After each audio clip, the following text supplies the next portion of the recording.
Tu sais, j'ai failli ne pas faire cette vidéo. Je me suis assise devant cette petite caméra que ma arrière-petite-fille avait installée pour moi et je me suis dit, qui au monde va écouter une femme de 105 ans parler de ses reins? Et puis j'ai pensé, peut-être que c'est justement pour ça qu'ils devraient m'écouter, parce que je suis toujours là. Je suis toujours vive. Je cuisine encore mes propres repas. J'entretiens mon petit jardin d'herbes aromatiques derrière la maison. Et je dors toute la nuit sans me traîner aux toilettes 4 ou 5 fois comme avant. Je ne vis pas en maison de retraite. Je n'ai pas d'enfant qui me surveille pour vérifier si j'ai pris mes médicaments. Je vis chez moi, à ma manière, selon mes propres règles. Et si ne serait-ce qu'une seule personne qui regarde cette vidéo peut ressentir ce que je ressens, cette confiance tranquille, profonde, de se réveiller le matin en sachant que son corps travaille encore avec elle et non contre elle, alors m'asseoir devant cette caméra est la meilleure chose que j'ai faite de la semaine. Alors, installez-vous. Laissez-moi vous parler comme je parlerais à un ami cher, parce que c'est ce que c'est. C'est ce que vous êtes pour moi, même si nous ne nous sommes jamais rencontrés. Je m'appelle Nancy Jane. Je suis née en 1919, dans une petite ville du Tennessee rural. J'ai survécu à 2 maris, une sœur, la plupart de mes amis d'enfance, et à 3 de mes médecins. Je ne dis pas ça pour me vanter, mais parce que je pense que ça compte. Tu vois, j'ai vu beaucoup de choses. J'ai traversé beaucoup d'épreuves. Et je ne suis pas là debout, enfin, assise, à te dire que la vie a été facile. Elle ne l'a pas été. Mais je te dis que j'ai trouvé quelque chose qui marche. Et tout a commencé, de manière surprenante, dans ma cuisine. Avant de te parler de tout ça, laisse-moi te dire où j'en étais il y a environ 15 ans, parce que le contraste, je pense, aura du sens pour toi. J'avais 90 ans et j'étais misérable la nuit. Chaque nuit, je me réveillais au moins 4 fois pour aller aux toilettes, parfois 5. À peine m'étais-je rendormie que je sentais à nouveau cette pression et devais me lever dans le noir, me traîner jusqu'aux toilettes en espérant ne pas trébucher sur quelque chose. Les chevilles étaient gonflées le soir. Mes jambes me semblaient lourdes. J'étais épuisée toute la journée parce que je ne me reposais jamais vraiment la nuit. Mon bas du dos me faisait mal avec une douleur sourde et persistante, comme un invité indésirable qui ne part jamais. Je suis allée voir mon médecin, un jeune homme gentil qui avait de bonnes intentions. Il m'a dit que c'était juste une question d'âge. Il a parlé de nicturie, c'est le terme médical pour se réveiller la nuit pour uriner. Et il a dit que c'était courant chez les personnes âgées. Il a évoqué mes reins qui travaillaient plus dur, la rétention de liquide, le fait que les choses ralentissent avec l'âge. Et là, assise dans son bureau, j'ai pensé, je refuse d'accepter ça. Je ne suis pas du genre à me résigner facilement. Je ne l'ai jamais été. Ma mère disait que je suis née en discutant. Alors, je suis rentrée chez moi et au lieu de me résigner à des nuits sans sommeil et des chevilles gonflées pour le reste de ma vie, j'ai commencé à prêter une attention particulière à ce que je mangeais. J'avais toujours été une cuisinière correcte. Grandir pendant la Grande Dépression t'apprend ça. On apprend à faire quelque chose à partir de rien. Et on apprend que la vraie nourriture, la nourriture entière, celle qui vient de la terre, a un pouvoir que rien dans une boîte ou une conserve ne peut égaler. Mais avec les années, j'étais devenue paresseuse. Des produits pratiques avaient envahi ma cuisine. Je mangeais plus d'aliments transformés que je n'aurais dû, trop de sel pour mes reins, et pas assez de ce dont mon corps avait désespérément besoin, comme je l'ai compris plus tard. Alors, j'ai commencé à faire des changements. Lents, réfléchis, constant. Pas un régime express, pas un programme lu dans un magazine. Musique, juste un retour à l'alimentation de mon enfance, guidé par ce que j'apprenais sur ce dont les reins ont vraiment besoin pour bien fonctionner. Et au bout d'environ 3 mois, quelque chose d'extraordinaire s'est produit. J'ai commencé à dormir toute la nuit. Pas toutes les nuits au début, mais plus souvent qu'autrement, puis la plupart des nuits. Et après environ 6 mois, je me suis rendu compte que je me réveillais au maximum une fois. Parfois pas du tout. Mes chevilles ne gonflaient plus le soir. La lourdeur dans mes jambes avait disparu. Mon bas du dos me rappelait toujours que j'avais 90 ans. Mais cette douleur profonde s'était considérablement atténuée. Et j'avais de l'énergie, de la vraie énergie, le matin, que je n'avais pas ressentie depuis des années. Je vais te dire exactement ce que j'ai changé, parce que je crois que tu mérites de le savoir. Et je crois que ça pourrait changer les choses pour toi, comme ça les a changées pour moi. Le premier changement, les haricots. Je sais, ça semble trop simple. Des haricots. Tu en as peut-être mangé toute ta vie, mais laisse-moi te dire une chose. Il y a une bonne et une mauvaise façon de manger des haricots si tu veux soutenir tes reins. Musique. Et la plupart des gens le font de la mauvaise manière, sans même le savoir. J'ai grandi en mangeant régulièrement des haricots, mais à un moment donné, j'avais arrêté.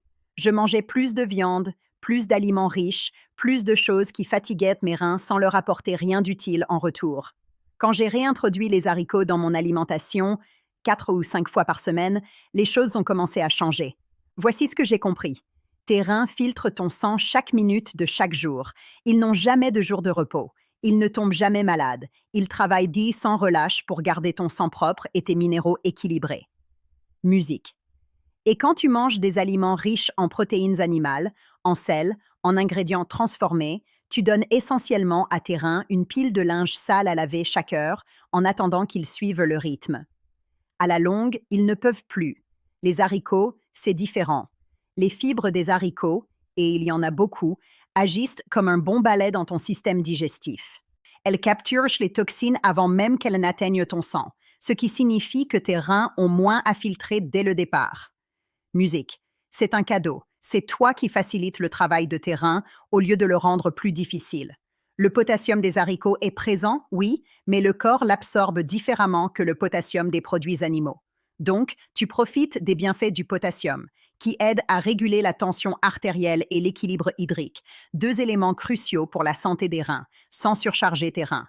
Je mange des haricots noirs, des haricots rouges, que j'ai toujours trouvé bien nommés, des lentilles, qui cuisent vite et s'intègrent à presque tout. Je fais de la soupe de haricots, j'en mets dans les salades. Musique. Je les écrase avec un peu d'huile d'olive et de l'ail en accompagnement. Simple, peu coûteux, et après 15 ans à en manger régulièrement, je suis absolument convaincue qu'ils font partie des raisons pour lesquelles mes reins fonctionnent encore à 105 ans. Le deuxième changement, le tofu. Maintenant, j'ai grandi dans le Tennessee. Musique. Le mot tofu ne faisait pas partie de mon vocabulaire avant mes 60 ans bien sonnés. Quand ma petite fille me l'a suggéré pour la première fois, je l'ai regardée comme si elle avait perdu la tête. Mais j'étais désespérée de mieux dormir et j'étais prête à essayer des choses que je n'avais jamais testées auparavant. J'ai commencé par du tofu ferme, poêlé dans un peu d'huile d'olive avec de l'ail et des herbes. Et je vais être honnête, il m'a fallu quelques essais avant de vraiment l'aimer. Mais une fois que j'ai appris à le cuisiner correctement, j'ai fini par vraiment l'apprécier. Ce que le tofu fait pour tes reins est remarquable quand on comprend la science derrière. La plupart des sources de protéines, surtout les protéines animales, produisent quelque chose appelé urée lorsqu'elles sont décomposées dans ton corps. Musique. Tes reins doivent filtrer l'urée de ton sang et l'évacuer dans tes urines. C'est normal et acceptable en quantité modérée. Mais quand tu manges de grandes quantités de protéines animales jour après jour, le volume d'urée que tes reins doivent traiter est énorme. Musique. Sur des décennies, cette surcharge constante contribue à endommager les reins. Les protéines végétales, comme celles du tofu, produisent beaucoup moins d'urée, donc tes reins la traitent beaucoup plus facilement. La même quantité de protéines qui remplit les mêmes fonctions, construire les muscles, réparer les cellules, soutenir ton système immunitaire, mais avec une fraction de la charge pour tes reins. Pour quelqu'un de mon âge, cette différence n'est pas négligeable. C'est tout. Le tofu est aussi pauvre en phosphore, en potassium et en sodium dans les quantités absorbées par le corps, ce qui en fait un aliment réellement sans danger pour les reins, contrairement à beaucoup d'autres sources de protéines. J'en mange 2 ou 3 fois par semaine maintenant, et je ne reviendrai pour rien au monde à mes anciennes habitudes alimentaires. Le troisième aliment qui a changé ma vie, la pomme. Tous les matins, sans exception, je mange une pomme. Je le fais depuis 15 ans, et je crois de tout mon cœur que cette simple habitude a contribué à la santé de mes reins plus que presque tout le reste. Voici ce que la plupart des gens ignorent à propos des pommes. Elles font partie des seuls aliments sucrés et rassasiants qui sont réellement pauvres en 3 minéraux que les reins ont du mal à gérer: le potassium, le phosphore et le sodium. Pour les personnes qui doivent surveiller ces niveaux, trouver quelque chose de sucré qui ne compromette pas la fonction rénale est rare et précieux. Musique. Mais au-delà de leur profil minéral, les pommes regorgent de quelque chose appelé quercétine, un antioxydant flavonoïde aux propriétés anti-inflammatoires remarquables. L'inflammation chronique, selon tout ce que j'ai lu et tous les médecins à qui j'ai parlé, est l'un des principaux facteurs de maladies rénales. Les reins s'enflamment, et des reins enflammés ne filtrent pas efficacement. Ils retiennent les liquides. Ils ont du mal à éliminer les déchets. Et quand ils retiennent les liquides, Musique, tu as les gonflements, la lourdeur dans les jambes, les allers-retours fréquents aux toilettes la nuit, toutes les choses dont je souffrais avant. Les pommes luttent contre cette inflammation discrètement, mais constamment, chaque jour. Elles ne font pas de bruit, elles n'ont pas le goût d'un médicament. Elles ont juste le goût d'une pomme, et elles font leur travail fidèlement. Je mange la mienne le matin, généralement avec une petite quantité de yaourt nature, ce qui m'amène au quatrième changement. Le quatrième changement, le yaourt. Le yaourt est devenu un rituel quotidien pour moi, et je veux t'expliquer pourquoi c'est si important. Je mange spécifiquement du yaourt nature, pas les variétés sucrées et aromatisées qui sont déguisées en dessert. Du yaourt nature ou du yaourt grec quand j'ai envie de quelque chose de plus épais et plus riche en protéines. Musique, tous les matins avec ma pomme, parfois l'après-midi avec un filet de miel. Les probiotiques du yaourt, ces bactéries bénéfiques vivantes, soutiennent ta santé intestinale de manière à bénéficier directement à tes reins. Ça m'a surprise quand j'ai appris ça, parce qu'on ne pense pas généralement que l'intestin et les reins sont liés, mais ils le sont profondément. Quand tes bactéries intestinales sont équilibrées et en bonne santé, elles aident à décomposer les déchets avant que ces déchets n'atteignent ton sang. Musique. Un microbiote intestinal sain peut même transformer certaines toxines en composés inoffensifs directement dans ton système digestif, avant que tes reins n'aient à s'en occuper. Quand tes bactéries intestinales sont déséquilibrées, ce qui arrive à cause d'une mauvaise alimentation, du stress, des antibiotiques et de nombreux autres facteurs, plus de toxines atteignent ton sang et tes reins supportent tout le fardeau. En mangeant du yaourt tous les jours, j'ai soutenu la santé de mon intestin pendant 15 ans. Et je crois que mes reins m'en ont été secrètement reconnaissants pour chaque portion. Le calcium et la vitamine B12 du yaourt soutiennent la densité osseuse et l'énergie, ce qui compte énormément quand on a mon âge. Restez forte, restez énergique, restez mentalement claire. Tout cela n'est pas séparé de la santé des reins. Ton corps est un seul système, et quand tu prends soin d'une partie avec attention, les bienfaits se propagent partout. Musique. Maintenant, je veux arrêter de parler de nourriture un instant parce que je pense qu'il y a autre chose qui m'a maintenue en bonne santé et ça ne se trouve dans aucune épicerie. Je crois en quelque chose de plus grand que moi. J'ai toujours cru en ça. J'ai été élevée dans une tradition de foi qui m'a appris que l'honnêteté compte, que la manière dont tu traites les autres te revient et que ta vie ne concerne pas que toi. J'ai gardé ça toute ma vie, à travers le deuil, la perte et les difficultés. Et je crois que ça m'a soutenue de manière que la nourriture seule n'aurait jamais pu faire. Il y a une vraie science derrière ça maintenant. Les recherches sur la longévité, et j'ai moi-même été le sujet de quelques études, ce que je trouve à la fois flatteur et légèrement ridicule, montrent de manière constante que les personnes qui ont des liens sociaux solides, un sentiment de but et un ancrage spirituel ou communautaire vivent plus longtemps et en meilleure santé. Pas un peu plus longtemps, beaucoup plus longtemps. Je réfléchis à pourquoi c'est le cas. Et je pense que ça revient à ceci. Quand tu crois que ta vie a un sens, musique, quand tu crois que tes actions affectent les autres et que vivre correctement compte, tu te tiens différemment. Tu n'abandonnes pas aussi facilement. Tu ne sombres pas dans l'amertume ou l'isolement. Tu restes curieuse du monde et investis dans les gens autour de toi. J'ai un but chaque jour. J'appelle quelqu'un qui a besoin d'un coup de fil. J'écris une lettre, une vraie lettre manuscrite, à quelqu'un qui pourrait se sentir seul. Je partage ce que je sais avec quiconque veut l'entendre. J'aide la petite fille de ma voisine avec ses devoirs quand elle passe.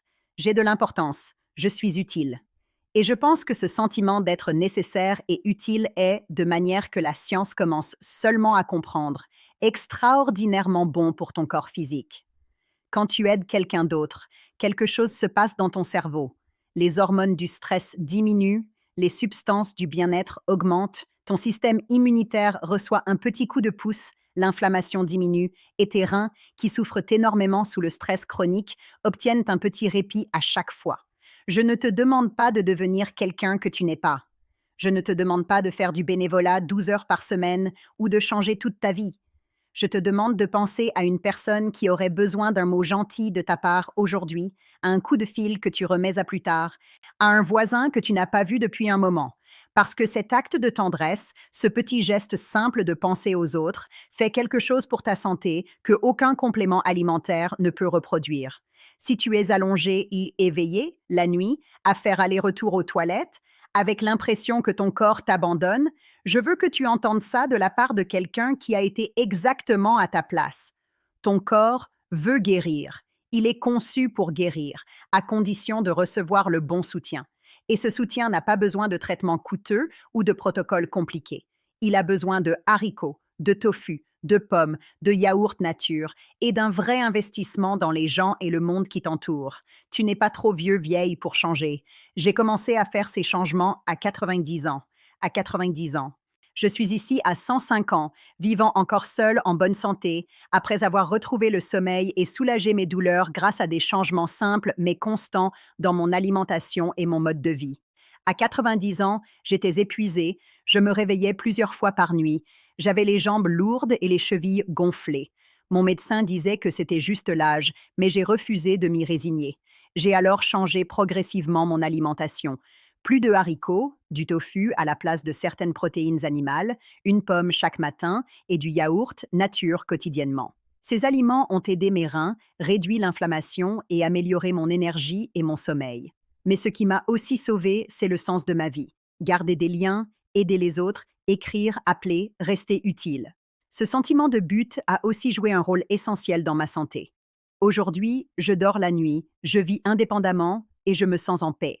Je crois que chacun peut améliorer sa santé, même à un âge avancé, avec des choix simples, de la constance et du sens dans sa vie.